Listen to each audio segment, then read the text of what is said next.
Hello, আসসালামু আলাইকুম everyone. শুরু করতে যাচ্ছি সে আমার বন্দিনী, লিখেছেন তাসনিয়া হুসাইন। পাহাড় ঘেঁষা ছোট্ট নিঃশব্দ গ্রামটা যেন আজ মৃত্যুর ছায় মোড়ানো।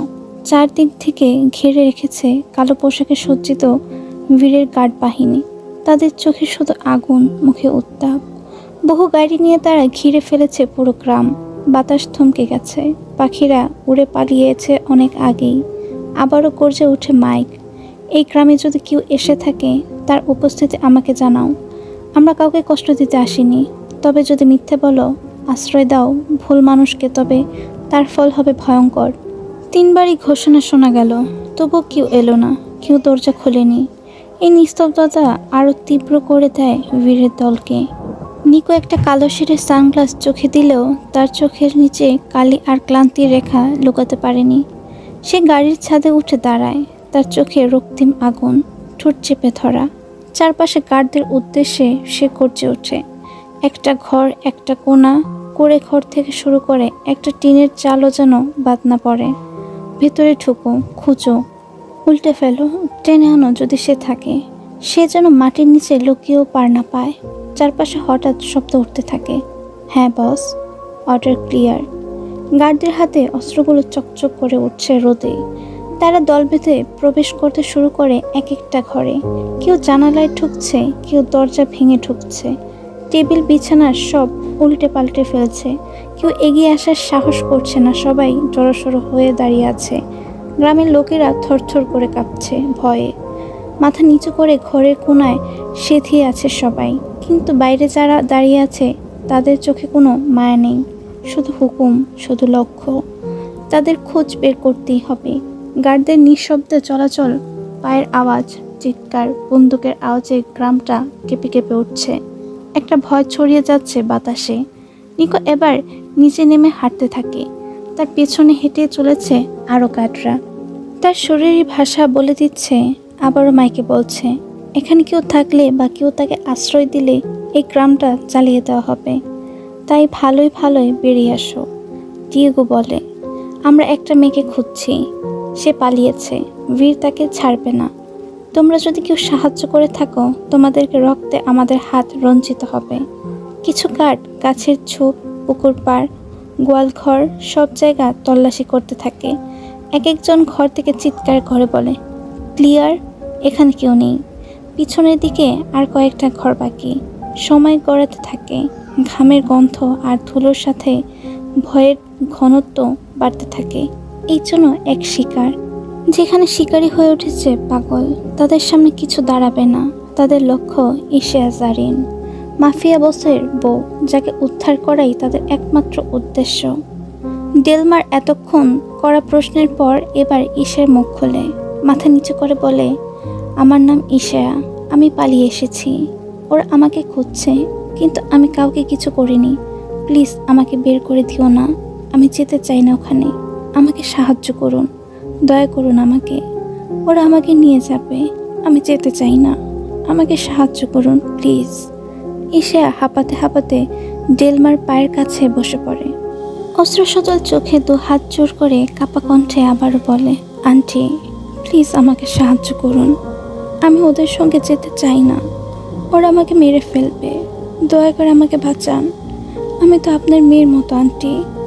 আজ আমার জায়গায় যদি আপনার মেয়ে থাকতো, তাহলে কি আপনি এভাবে আমাকে ওদের মাঝে ছেড়ে দিতেন? ডেলমা থো হয়ে যায়, চোখ বড় বড় হয়ে তাকিয়ে থাকে কাঁদতে থাকা মেয়েটার দিকে।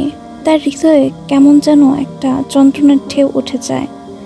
সে কিছুক্ষণ চুপ করে দাঁড়িয়ে থাকে, কিছুই বুঝে উঠতে পারছে না। তার মস্তিষ্ক একদিকে বলছে, এই মেয়েটাকে আশ্রয় দিলে তার ছেলের জীবনও বিপন্ন হবে। এই লোকেরা যদি জেনে ফেলে সে এই মেয়েটাকে লুকিয়েছে, তাহলে ওদের রক্ষা থাকবে না। তবুও এই ছোট্ট মেয়েটার অশ্রু, তার চোখের আতঙ্কের ভয়ে ডেলমার ভিতরটা ছিঁড়ে যাচ্ছে। তারও তো এমন ফুটফুটে একটা মেয়ে ছিল। নিজের মেয়ের কথা মনে পড়ে যায়, একটা নিষ্পাপ মুখ যে আজ নেই। মৃগলের লোকেরা তাকে তুলে নিয়ে গিয়েছিল ধর্ষণ করে, মেরে রক্তে ভাসিয়ে রেখে গিয়েছিল একটা লাশ। বিচার চাওয়ার তো দূরের কথা, প্রতিবাদ করারও সাহস হয়নি সেদিন তাদের। মিগুয়েলের মৃত্যুতে সবচেয়ে বেশি খুশি হয়েছিল ডেলমা নিজে।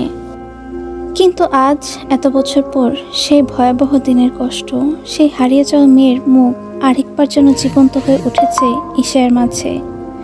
ডেলমা অসহায়ের মতো ঠায় দাঁড়িয়ে আছে, কাপা হাতে দেওয়ালে ঠেস দিয়ে আশ্রয় নেন। ঠিক তখনই তীব্র শব্দে দরজায় কড়া নাড়ার শব্দ হয়। ঈশা চমকে ওঠে, তার চোখ বিস্ফারিত হয়ে ওঠে আতঙ্কে, গলার স্বর কেঁপে ওঠে ভয় আর কান্নায়। আবারও সেই বন্দিত্বের ভয়।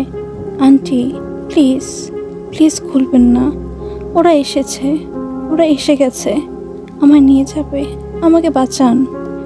তারপর দৌড়ে এসে ডেলমার কোমর জুড়ে ধরে সে, নরম কাপা হাতে আঁকড়ে ধরে বলে, আমি আর পারবো না, আপনি আমাকে এখান থেকে বের হওয়ার পথ বলে দিন। ডেলমা দাঁড়িয়ে থাকে স্থির, মুখ পাথরের মতো, চোখে জমে ওঠে জল, বুকের ভেতর এক চঞ্চল ঢেউ, ভিতরে ভিতরে তোলপাড় হচ্ছে। সে কি তার মেয়ের মতো আরেকটা মেয়েকে সেই নরকের আগুনে ঠেলে দেবে, নাকি সাহস করে আজ একটা সঠিক সিদ্ধান্ত নেবে? ওপাশ থেকে আবার কড়া নাড়ার শব্দ হয়। ডেলমার চোখে চলচলে কিছু একটা চলে ওঠে। সে একবার ঈশার দিকে তাকায়। দরজায় কড়া নাড়ার শব্দ ক্রমই তীব্র হয়ে উঠেছে। একবার, দুইবার নয়, বারবার, যেন ভেতরের নীরবতা ভেঙে ফেলার জন্য অস্থির হয়ে উঠেছে কেউ। ঈশা ভয়ে কাঠ হয়ে দাঁড়িয়ে আছে, তার বুকের ভেতরটা অজানা আশঙ্কায় কেঁপে কেঁপে উঠছে বারবার, চোখ বেয়ে গড়িয়ে পড়ছে জল। সে ডেলমার সামনে গিয়ে দুই হাত জোর করে মিনতি করে উঠল, দয়া করে দরজা খুলবেন না প্লিজ। কিন্তু ডেলমা জানেন এই দরজা না খুললেও ওরা ঠুকবেই। এই মানুষগুলো কিছুই মানবেন না, দেওয়াল ভেদ করে ঠোকার সাহস রাখে তারা। ওরা জানে কিভাবে কাউকে টেনে হিঁচড়ে বের করে আনতে হয়। তাদের রক্তচক্ষু থেকে শুধু এই মেয়ে না, ডেলমা আর তার ছেলেটাও রেহাই পাবে না। ডেলমার কিছু করার নেই। একটা দীর্ঘশ্বাস নিয়ে ধীরে পায়ে এগিয়ে তিনি দরজা ছিটকিনি খোলেন। দরজা খোলার সাথে সাথেই টিয়াগো হন্তদন্ত হয়ে রুমে ঢুকে পড়ে। পেছন ফিরে দরজাটা সজোরে বন্ধ করে দেয় সে, যেন বাইরে থাকা ভয়টা কিছুটা হলেও আটকে রাখা যায়। ডেলমা বিস্ময় হয়ে তাকান তার ছেলের দিকে, কেননা এই মুহূর্তে টিয়াগো এখানে থাকার কথা না। টিয়াগো বড় বড় শ্বাস নিচ্ছে, কণ্ঠ দম বন্ধ হয়ে উত্তেজনা। মা বাইরে, মাফিয়া লোকেরা চারদিকে ঘিরে ফেলেছে। ওদের নাকি কারো খোঁজ পাচ্ছে না, কে পালিয়ে গেছে, তাই পুরো গ্রামে তল্লাশি চালাচ্ছে। কে জানে কি হবে এখন। এই মাফিয়ার ভয়ঙ্কর, মিগুয়েলের মতো লোককেও শেষ করে দিয়েছে। বীর লোক না দেখে পর্দার আড়াল থেকে ধীরে ধীরে বেরিয়ে আসে ঈশা। চোখ মুখে অস্পষ্ট ভয়, ঠোঁট শুকিয়ে গেছে, মুখে কোনো শব্দ নেই, অথচ চোখে ছিল অসহায় আকুতি। ঘরের কোণে এক পলক তাকাতেই টিয়াগো থমকে যায়। ঘরের অর্ধেক আলোয় দাঁড়িয়ে থাকা মেয়েটিকে দেখে তার নিঃশ্বাস বন্ধ হয়ে আসার জোগাড়। এত অপরূপ, কিন্তু সেই রূপে মিশেছিল ভয়, কষ্ট আর এক ধরনের গভীর আর্তনাদ। টিয়াগো ধীরে ডেলমার দিকে ফিরে প্রশ্ন করে, কে এই মেয়ে, মা? ডেলমা চুপ, তার মুখে কোনো শব্দ নেই। এই চুপচাপ থাকার টিয়াগোর খটকা লাগে, সন্দেহ হয়, তার বুক কেঁপে ওঠে। চোখ গোল করে মাকে দেখে আবার জিজ্ঞেস করে সে আবারও, এই মেয়ে কি সেই মেয়েটা যাকে ওই মাফিয়ারা খুঁজছে? ডেলমা ধীরে ধীরে মাথা নিচু করে উপর নিচ হয়। টিয়াগোর চোখ মুখের রং বদলে যায়, সে রীতিমতো কাঁপতে থাকে, চিৎকার করতে গিয়ে গলার স্বর নিচে নামিয়ে আনে, কোনোভাবে যেন বাইরে কেউ শুনে না ফেলে। তুমি কি পাগল মা? তুমি জানো না ওরা কারা? তারা পিশাচ, তারা মানুষ মারে চোখ না সরিয়ে। ওদের কাছে মানুষ মারা মানে পুতুল খেলা। তারা একটা মানুষ খুঁজতে পুরো গ্রাম গুটিয়ে দিচ্ছে, পুরো শহর জুড়ে চলছে তাণ্ডব। তুমি জানো না? তুমি কি চাও আমরাও মরে যাই? ডেলমার মুখ নিস্তব্ধ, সে অসহায় গলায় ফিসফিস করে বলেন, আমি জানতাম না, আমি শুধু ভেবেছিলাম মেয়েটা কোনো সাধারণ ঘরের মেয়ে, কোনো বিপদে পড়েছে তাই সাহায্য করেছিলাম। টিয়াগো পাগলের মতো রুমের ভেতর পায়চারি শুরু করে, তার চোখে মুখে কেবল একটা চিন্তা, এখন কি হবে। বাইরে তখনও গর্জে উঠছে পায়ের শব্দ, অস্ত্রের ঝনঝনানি। আর গ্রামের মানুষের আতঙ্কে ভরা কান্না ও চিৎকার। ঈশা তখনও দাঁড়িয়ে নিথর নিঃশ্বাস বন্ধ করে। তার ভেতরে শুধু একটাই ভয়, এই দরজা যদি আরেকবার কেউ ধাক্কা দেয় তাহলে সে আর বাঁচবে না। টিয়াগোর মস্তিষ্ক তখন ঘূর্ণিপাক খাচ্ছে। সে জানে এখন কি মাফিয়া এসে এই মেয়েকে এখান থেকে, তাহলে শুধু মেয়েটা না, তাদেরও প্রাণ যাবে। তারা মনে করবে তারাই লুকিয়েছে। তারা কোনো কথাই বিশ্বাস করবে না। তারা চিনে শুধু প্রতিশোধ আর রক্ত। এই মুহূর্তে কোনো যুক্তির জায়গা নেই। এখন সিদ্ধান্ত নিতে না পারলে তাদের পুরো পরিবারই ধ্বংস হয়ে যাবে। টিয়াগো কপালে হাত দিয়ে দাঁড়িয়ে ছিল দরজার এক কোণে। ডেলমা তখনও ভয় আর দুশ্চিন্তার চাপে কাঁপছে। সেই মুহূর্তে টিয়াগোর কণ্ঠ ফেটে পড়ে। তোমার কাছ থেকে এমন বোকামি আমি আশা করিনি মা। একবার কি হয়েছে ভুলে গেছো তুমি? তার চোখে ঝলকে উঠে অভিমান আর আতঙ্কের মিশেল। এই উত্তপ্ত পরিবারে ঈশা এগিয়ে আসে। অন্ধকার ঘরের মৃদু আলোয় দাঁড়িয়ে থাকা এক বিভোর সৌন্দর্য। তার চোখ জল, তবু কণ্ঠে বিনয় আর অনুরোধের স্পষ্ট সুর। আন্টিকে কিছু বলবেন না, ওনার কোনো দোষ নেই। আমাকে একটু সাহায্য করুন প্লিজ, ওরা আমাকে নিয়ে যাবে। টিয়াগো চোখ গিয়ে পড়ে তার দিকে। প্রাণের ভয় আর সৌন্দর্যের মোহ যেন একসাথে খেলে তার চেহারায়। এক ঝলক তাকায়, কিন্তু চোখ নামিয়ে নেয় সঙ্গে সঙ্গেই। ওরা যদি আপনাকে এখানে পায়, শুধু আপনাকে না, আমাদের সবাইকে মেরে ফেলবে, বুঝেছেন? আপনি বাইরে কোথাও গিয়ে লুকিয়ে পড়েন, কিন্তু আমি কোথায় যাব? বাইরে তো ওরা ঘিরে আছে। ঈশার কণ্ঠে অসহায়তা ফুটে ওঠে। টিয়াগো জানালার কাছে গিয়ে একবার উঁকি দিয়ে দেখে। চোখ পেয়ে ঘাম গড়িয়ে পড়ছে তার। নিচে ভিড়ের লোকেরা চারপাশ ঘিরে রেখেছে।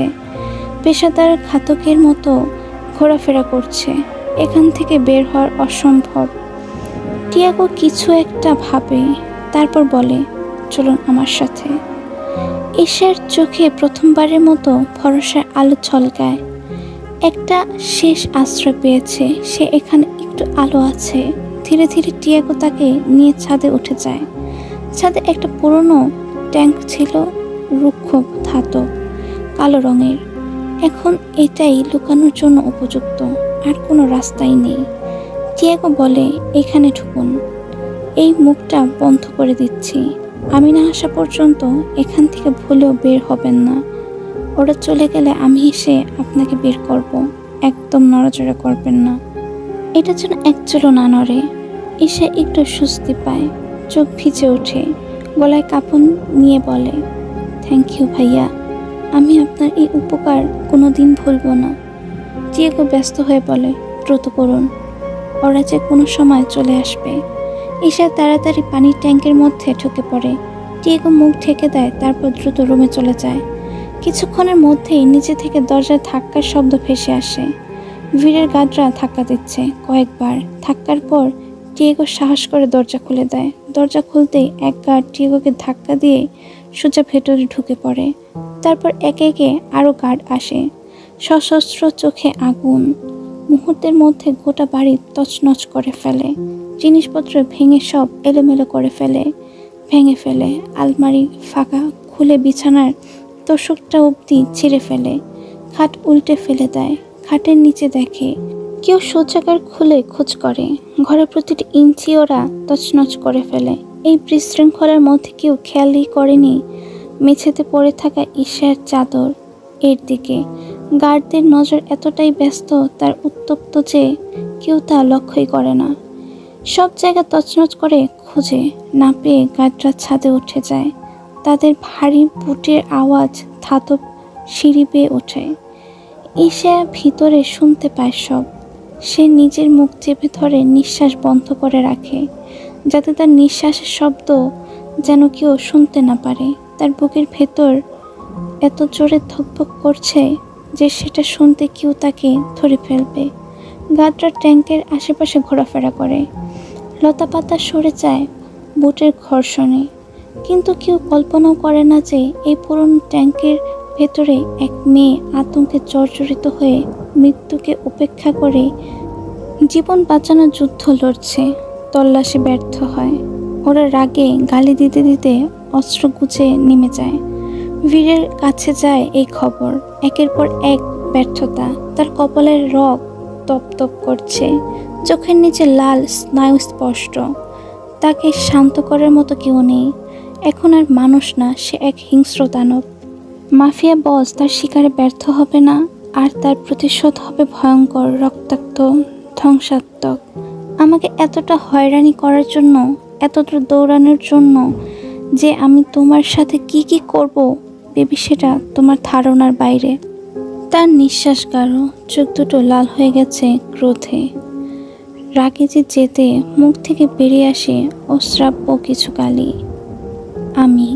আমি তোকে হারাবো না। আমি নিজেও জানি না তোর সাথে ঠিক কি করব, পিষে ফেলবো। আমি নিজের হাতে তোর পাখনা চিরব। আমি এখনো ঠিক করিনি। তোকে পস্তাতে হবে প্রতিনিয়ত তোর এই কাজের জন্য। কিন্তু একটা জিনিস ঠিক, তোর শরীর, মন, আত্মা সব আমার। তুই আমার শেষ নিয়ন্ত্রণের সীমা।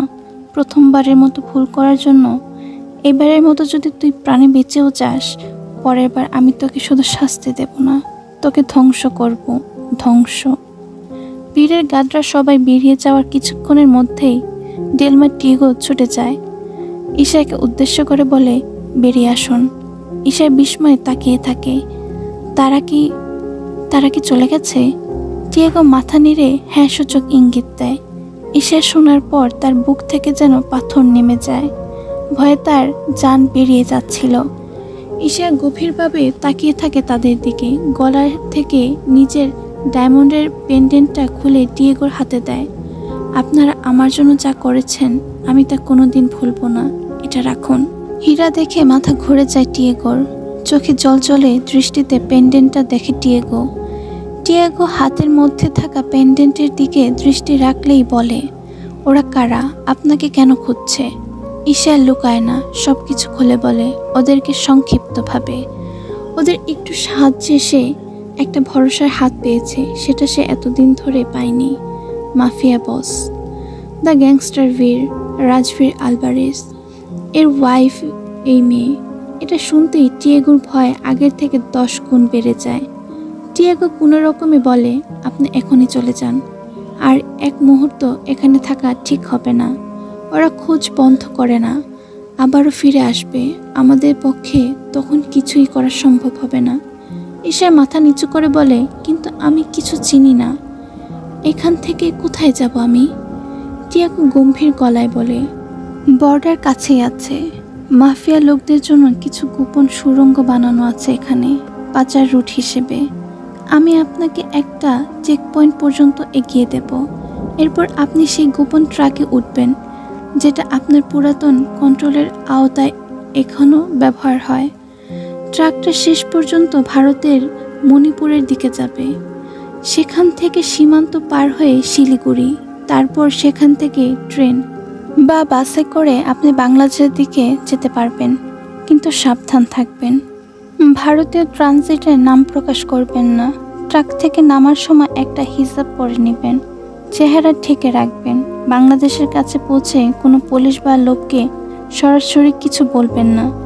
ওখানে মহিলা ও বাচ্চাদের নিয়ে বর্ডার ক্রস করা হয়। মাঝে মাঝে ওদের দলের সাথে যুক্ত হয়ে পার হয়ে যাবেন। আপনার এখন এখানে থাকা নিরাপদ নয়, উল্টো আপনার জন্য আমরাও ক্ষতির সম্মুখীন হতে পারি। আপনি গুয়াদালেমার যেখানেই থাকুন না কেন, ওরা আপনাকে ঠিকই খুঁজে বের করবে। তাই আপনি যত দ্রুত পারেন এখান থেকে চলে যান। ঈশা বিস্মিত চোখে বলে, আপনি এত কিছু জানলেন কিভাবে? টিয়াগো তিক্ত হেসে বলে, এই অন্ধকার জগতে থাকতে থাকতে কেউ কেউ আলোর খোঁজে, কেউ আলো সৃষ্টির ইচ্ছে পোষে। এখন এসব বাদ দিয়ে যেটা বললাম সেটা করুন। ঈশা নিচু স্বরে বলে, এখন? টিয়াগো বলে, না, আপনি এখন এখানেই থাকুন। আমি বাইরে পরিস্থিতি বুঝি। ওরা 24 ঘন্টায় চারদিকে নজরদারিতে আছে। একটা ভুল করলে আপনার সাথে আমাদের জীবনও যাবে। রাত হোক, দেখি মধ্যরাতে কিছু করা যায় কি না। চারপাশে নিস্তব্ধতা। বীর প্রতিটা সেকেন্ড গুনছে। 21 ঘন্টা পেরিয়ে গেছে। তার রাগ আর আতঙ্ক যেন বিস্ফোরণের মুখে। ঠিক এমন সময় একটা গুরুত্বপূর্ণ খবর আসে। জঙ্গলের দিকে এক বর্খা একটা মেয়েকে আটকানো হয়েছে। সে এক গ্রাম থেকে আরেক গ্রামে যেতে চাচ্ছিল। সন্দেহজনক মনে হওয়াতে পাহারায় থাকা কিছু মানুষ তাকে আটকে রাখছে, কিন্তু তাদের কেউ মেয়েটার মুখ দেখতে সাহস করে না, কারণ এটাই বীর আলভারেজের আদেশ। তার কাঙ্ক্ষিত নারীকে কেউ স্পর্শ করবে না।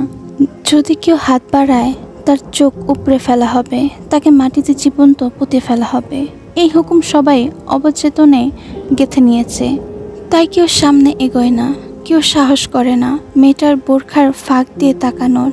তারপর খবরটা বীরের কানে পৌঁছাতেই সে রওনা দেয়। গাড়ির দরজা এমন জোরে ঠাস করে বন্ধ করে সে চারদিকে কাঁপন ধরে যায়। গাড়িরা সবাই ভয়ে জমে আছে। গাড়ির চাকা ছুটে চলে। ভয়, উন্মত্ততা, ক্ষিপ্ততা সব মিলিয়ে এক রক্তহীন করা পরিবেশ। এই খবর শোনার পর যে যেই জায়গায় ছিল সেখান থেকে রাস্তা পাল্টে ওই জায়গার উদ্দেশ্যে রওনা দেয়। নিকো, ডিয়েগো, মেটিয়াস, এনরিকো, সান্তিয়াগো সবাই। আকাশে হেলিকপ্টার গর্জে ওঠে। জিপ ইউনিট, বুলেট প্রুফ গাড়ি বহর ছুটে চলে ধুলোর ঝড় তুলে। মেয়েটি বারবার চলে যেতে চাইলেও তাকে চারপাশ থেকে ঘিরে রেখেছে ওইখানে লোকেরা। সবার একটাই উদ্দেশ্য, মেয়েটিকে নিরাপদে ঘিরে রাখা, কিন্তু স্পর্শ করবে না কেউ। মাফিয়া বস আসুক, তারপর যা করার সে ঠিক করবে।